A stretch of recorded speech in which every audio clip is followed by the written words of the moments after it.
When you go up, do you look down? Let me explain. Whether you're a flight simmer or a real-world pilot, have you got any idea what you're flying over? You've just gained the most amazing perspective on the world, and yet for many people they just gaze straight ahead. In the first of these special features, we're going to start looking down at things like this.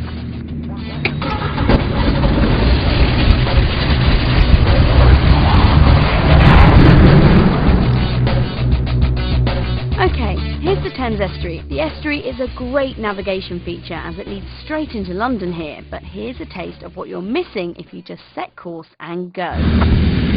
As you can see here, you can see the docks. If you're using VFR scenery on a flight sim, then you'll easily be able to see the big areas of water. Until about the 1950s, they were thriving with container ships bringing in products from around the world. And if you don't know much about Britain, then being an island, it's pretty obvious that the sea was very important. And it's down there and about 7 other docks around Britain that pretty much everything arrived into. If you look to the right, you can see London. If you left London and got this far, then you'd have been doing well. The area between London to my right and Gravesend to my left was notorious for highwaymen. Nearly 20 stagecoaches belted over the hills over there to try and get to Gravesend before they were asked to stand and deliver. Okay, let's head south now, and we're aiming for Brands Hatch Racing Circuit.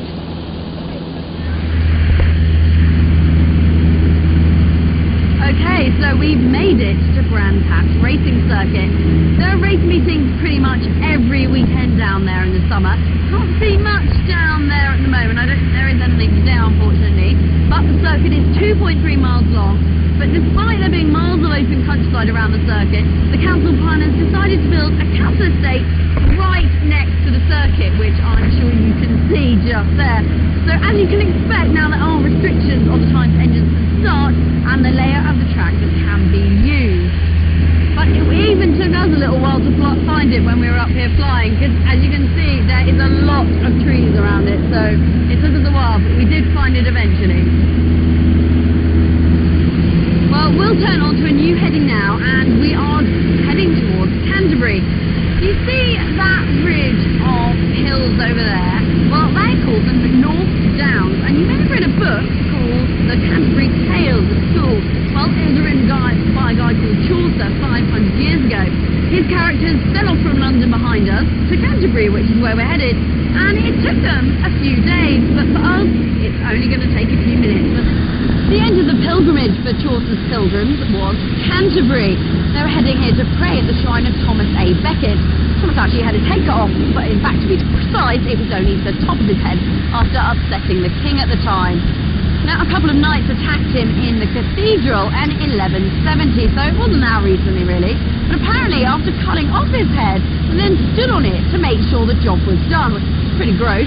And you can see the building right down there, in fact. Okay, so now we've seen Canterbury, and I want us to head north, where I'm going to show you something pretty spectacular. Now, you may not actually be able to see this on camera, but the sea actually looks quite blue and nice. Yeah, we don't want to land in it though, do we? No, I wouldn't want to land in it, no. Okay, well, first we need to pass Whitstable, which has always been famous for its oysters, even back in Roman times. In fact, they have a 9-day festival based around it, and I would suspect you need a strong stomach for that, and also a couple of pints of Guinness. I like Guinness with my oysters.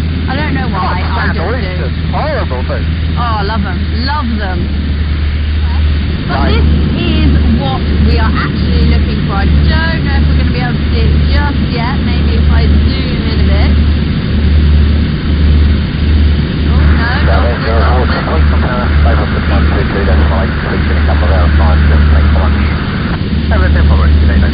This is what we're heading for. It looks a bit like something out of Kevin Costner's Waterworld, doesn't it?